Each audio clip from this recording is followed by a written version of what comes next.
and I had my time to do the work I needed to do. And then when I'd be with my kids, I was with my kids. And that's one of the best pieces of advice that I got was it's not about the time quantity, it's about the quality. Welcome to the Product Boss Podcast, where we're dedicated to helping product-based business owners turn into revenue-generating, successful, happy product bosses. I'm Jacqueline Snyder. And I'm Mina Kunlo-Sitep. Together through digital courses, coaching, and masterminds, we've helped over 50,000 students from startup to multi-million-dollar businesses scale their sales while blending in their dream life. It gets lonely out there in the product business world. We fully believe a business shouldn't be built alone. There's room at the top for all of us. So let's get scrappy and creative together, Product Boss, to be profitable, make more sales, and grow your visibility. Are you ready? Let's dive in. Hey, friend, you know what makes business and connecting with customers really hard these days? When teams aren't connected or talking to each other. When they don't know what's going on everywhere at all times, that can feel really hard. Am I right? It's so true. Everyone on team should be in the know about everything that's going on. If not, it tends to lead to customers feeling disconnected as well, because not everyone is on the same page, which makes everything feel like a mess and overwhelming. That's why it's so important to make sure your team is connected, talking to each other. When everyone knows what's going on, things run much smoother and nothing is being missed, lost in translation, or falling through the cracks. When everyone's on the same page, it makes connecting with customers so much easier. This is exactly why so many businesses use HubSpot CRM. It allows everyone on your team to have access to the same information so nothing is being lost in translation or slipping through your fingertips. They also have a universal inbox and also tools like ticketing, live chat. This is so your team members can pick up where another one left off without missing a beat or even a single thing. So get started for free today at HubSpot.com. Hey, everybody, and welcome to my first episode of Just Jacq. So if you are a 90s kid like me and you watched Will and Grace, fantastic show of its time, there was this part where Sean Hayes would be like, Just Jacq. And that is my call to that, right?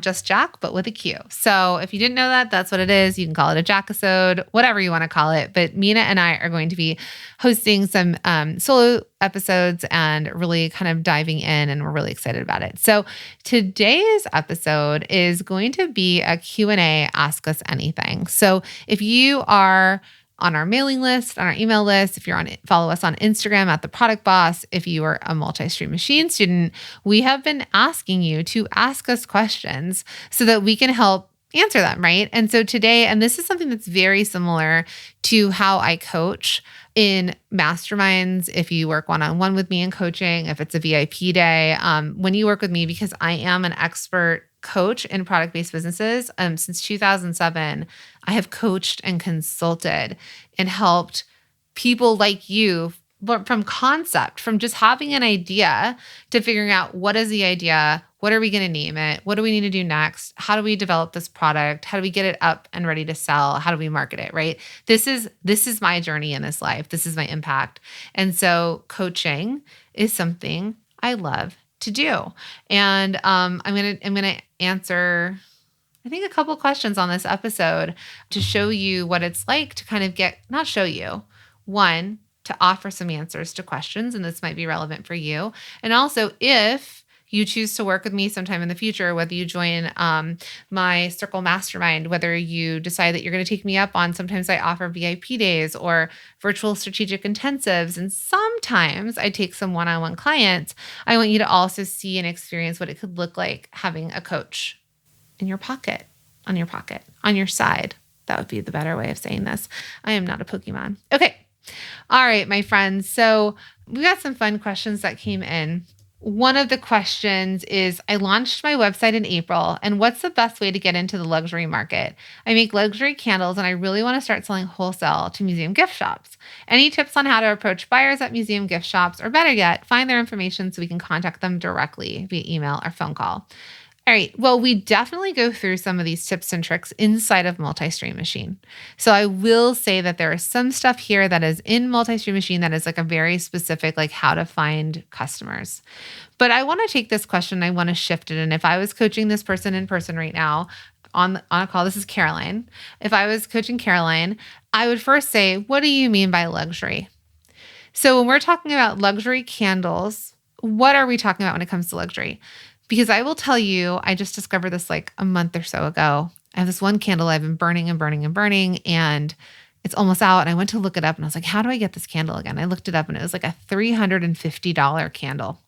Beautiful jar for $350. And it was given to me as a gift, which is crazy, right? Kind of bonkers. That is luxury. That is a candle I will not be replacing. Then it was recently my birthday, and my sister-in-law, actually both sister-in-laws gave me these candles. So the second sister-in-law bought me a diptyque candle. And those I think are like $80 candles, which also would be considered luxury. But there's two different luxuries there, right? There's a $350 candle that might be sold at somewhere like a Saks Fifth Avenue or an even Marcus. And then we have the $80 diptyque candle that might be sold at a Bloomingdale's or Nordstrom's and potentially a Neiman Marcus and that, but knowing that that would actually be on the lower end of their candles. So when you've got a question like this, I would tell you to first look at and say, what is truly luxury? I want you to really look across the market, across the space. I once had someone tell me that they sold luxury soap and it was an $8 bar of soap. That's not luxury.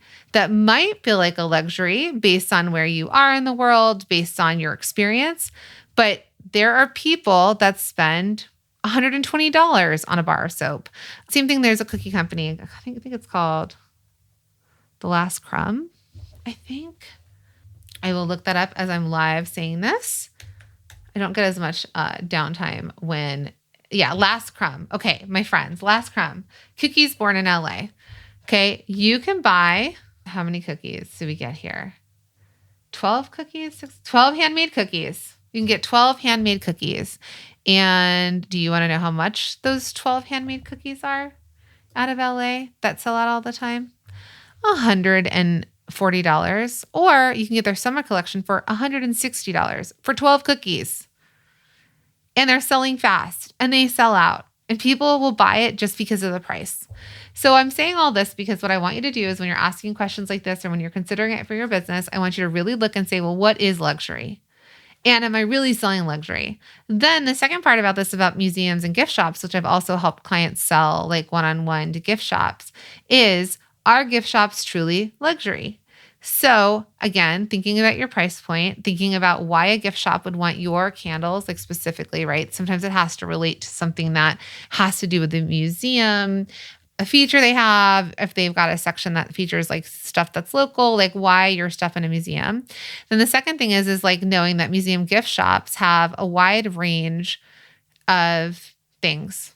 But are people buying $360 candles? I'm not sure. Right? So that's when I would tell you to really kind of think about what kind of gift shop are we talking about? What kind of museum are we talking about? What's the potential customer that goes there? And why would they buy your candle specifically there and at what price point? And is that where they are, right? So these are all the questions I would ask yourself as you're considering this question. And I hope that that helps. Hey friends, it's podcast recommendation time. This month, we've been loving the Duct Tape Marketing Podcast hosted by marketing expert John Jantz. He is such a genius when it comes to marketing. If you haven't listened to his podcast yet, he shares many insightful marketing tips, strategies, and resources for small business owners and marketers like you. It'll help keep your business growing. I like that he does it in a way that's both easy to understand and entertaining. He recently did an episode about AI tools, which we are obsessed, and you can use it as sort of research assistants to enhance what you're already doing, coming up with ideas and creating powerful marketing strategies, which we all know we could use more ease in our lives, right? It's a really interesting episode. He definitely knows how to open your mind up to new ways of doing things involving marketing and business strategies. Definitely give it a listen. Listen to Duct Tape Marketing wherever you get your podcasts.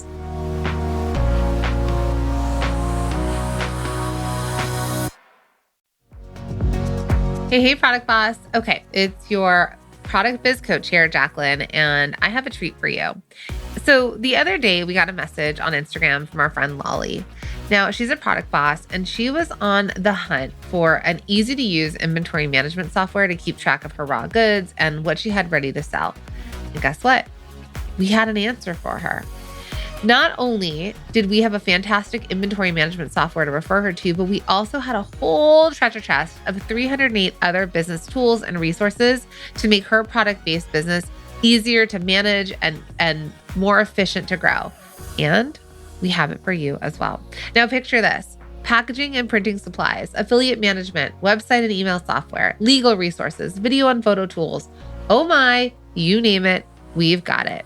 And here's the cherry on top. It is totally free, right? It's not going to cost you a single penny. That's right, because you can get your hands on the Product Boss's Ultimate Resource Guide absolutely free. We are on a mission to change small businesses' lives and their ability to grow around the world. And whatever we can do to help you do that, we are here for it. And so we're hoping that this resource guide is one step closer to reaching your dreams. So all you need to do is slide into our DMs on Instagram with the word guide and just send us that message and we will send you a link to download it right away. Or you can head straight to theproductboss.com/resource guide. Easy peasy. Oh, and did I mention you can also DM us guide on Instagram and voila, we'll shoot you that link right away. So my friend, don't wait another second. You can get your hands on the Ultimate Resource Guide for Product Bosses right now. Now let's jump back into the show. All right. The next Ask Us Anything question that I would love to answer is from Misty. And Misty said, how the heck did you manage to effectively build successful businesses when you were in the trenches of motherhood? Mom brain is so real and so hard to navigate. What were your most effective systems and hacks during this period of life? Well, one of my most effective hacks was crying. I cried a lot. I felt really guilty. There was a lot. So while it sounds like we've built these successful businesses, which we have, and we are successful as mothers, it didn't always feel like that or look like that.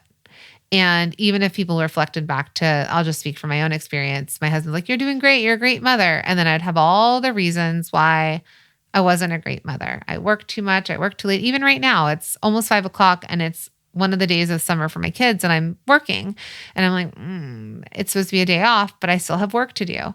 And I could feel really crappy about that. But what I will tell you is that you need to give yourself grace. I know people say that, but you need to give yourself grace.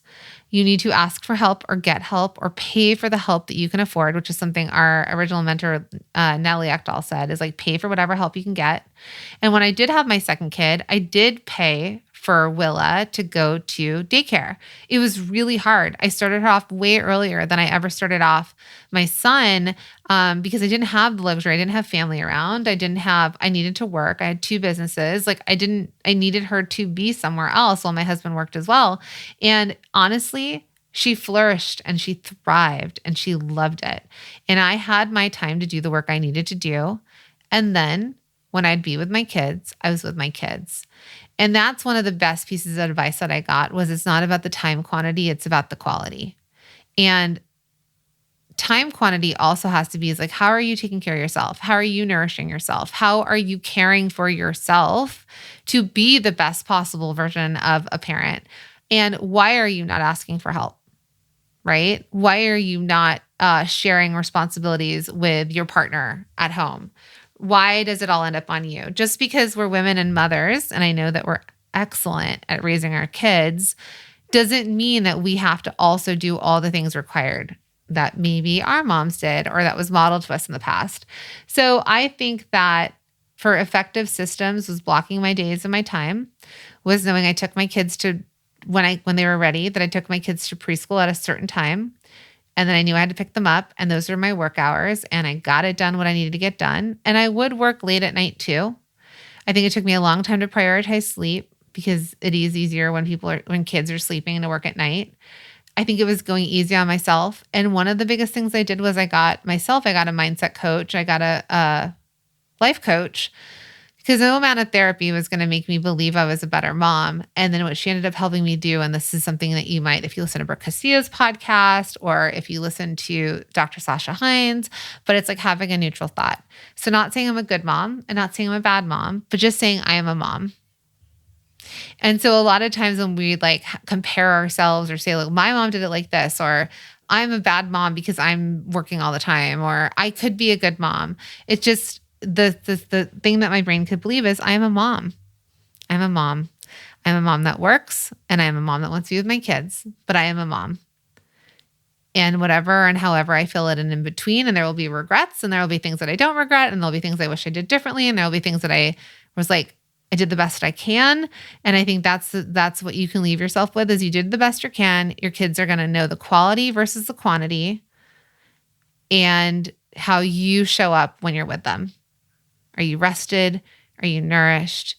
Are you taken care of?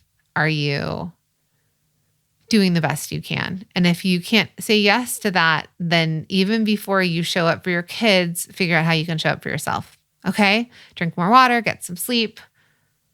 Have someone come over so you can go to yoga or take a walk or go sit at a coffee shop, but resource help wherever you can get it. All right. And then I'm going to take one more of my Ask Us Anything questions. Make sure you're following us on Instagram at The Product Boss, or you can follow me at The Jacqueline Snyder. And every so often we will ask you for prompts so that you can, you can ask us questions and we might be able to answer them over here. All right. This is a question from Stephanie, and it's, you ladies have managed multiple businesses at once. Could you give us some advice, best practices, etc., for successfully running two different product businesses at one time? In my case, one is Shopify Etsy and the other is wholesale through Faire. So Stephanie, I guess my question to you would be are they two different businesses or is it one business just being sold in different ways, like multiple streams of revenue and marketing? One of the wackiest times for me was when I was running Designer Consulting Co-op, which is my consulting company. I had Cuffs Couture, which was like my successful wrist wallet business I started. I had Lily Mark, which was a reclaimed, I used 50% dead stock of materials and 50% new, and I made really pretty dresses. And I was selling that to a boutique. I was selling Cuffs Couture wholesale globally, doing in-person markets and direct to consumer. And then I had my consulting business, which was client-based, and running around with like my hair on fire, missing dinners, staying at the office, and just trying to keep everything afloat. And I remember my brother at the time, he was helping me out with a project, and he was like, you could get a job somewhere else and make more money than you're making right now. And I was like, wait, what? And he's like, yeah, like literally what you're bringing home for the amount of work you're doing and the money you're bringing in, you can get a job. And in my head at that point, because I was a little obsessed with Paper Source, I thought to myself, I could go work at Paper Source and pay and work there, 8 hours a day, do crafty, creative things, interact with humans, and I could get paid the same amount as I am running around with my hair on fire with all these taxes to pay and teams and trying to sell and all the things. And it was just like awakening for myself where it was like, what am I even doing here? Am I working for the sake of working? Am I coming up with ideas for the sake of coming up with ideas? Do I have a lot of ideas, but I can't bring everything to fruition? And that's what I'll say to you here. And those of you that have been with us for a long time at The Product Boss, you've seen us iterate. You've seen us come up with new things and then close those down. And you've seen the things that have stuck around the whole time. And I think checking in with yourself is really important. I think checking in with your values, your needs, your wants, your desires is really important. And then I think another thing to ask yourself is, why do you have multiple businesses? Because sometimes if we're trying to manage all of them, if we're trying to put into all of them, then actually none of them are succeeding. When you're distracted, if you were able to put your full force into the one you truly believe in and you were able to grow it, imagine what that would be versus splitting your time, your thoughts, your energies between the two. So I think what I'll say is that I was able to do Designer Consulting Co-op and Cuffs Couture ultimately, but I had a team. So I got to stay at the top level, at strategy, at design, at consulting, but I had the team that was running around and doing all of the things. And then if I had to meet with my sales reps, if I had to be at a trade show, if I had to meet one-on-one with a client, I was doing that high level success, like the high level stuff that I should be doing in the seat that I should be sitting in my business. But if I had to do all of it, run around and make, product for clients, and then run around and make product for my company, and then try and sell it all and try and take client meetings, something would fail, something would fall. And I think the same thing kind of happened with the Product Boss. So we have our other businesses. Mina has Little Labels. I have Designer Consulting Co-op still, which I am transitioning. So that is for any of you that decide that you want to work one-on-one with me.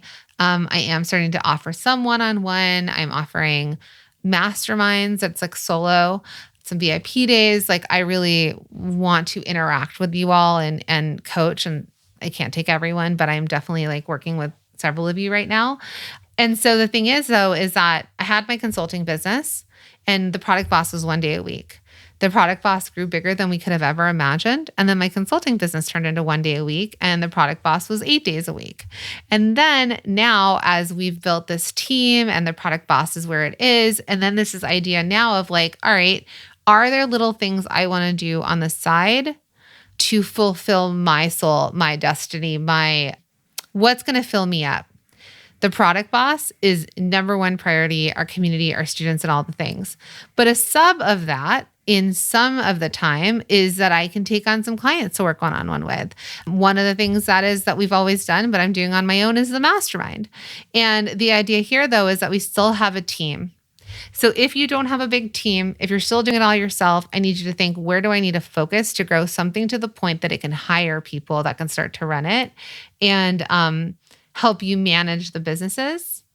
And for you, my friend with Shopify, Etsy, and Faire, if it's one product, different income or revenue streams, that's fine. That's exactly what we teach in Multi-Stream Machine. But if you're making one product and you're selling it wholesale through Faire, and you're making other products and you're selling it direct to consumer, which is the product you would like to focus on and grow and hit your first 100K or hit $1 million? You can grow a business, $1 million business. If you want that in your life, you can grow $1 million business by niching down and focusing like we teach, without having to do all the things and think that's the way to your $1 million. Okay. I hope that this helped. I love answering these questions. Again, make sure to follow me at the Jacqueline Snyder on Instagram and connect with me. Follow me, say hi, let me know you heard the episode. It's fun. It's fun, the exploration that Mina and I are going through, and also how we're going to continue to show up and support all of you. All right. Thanks so much, friends.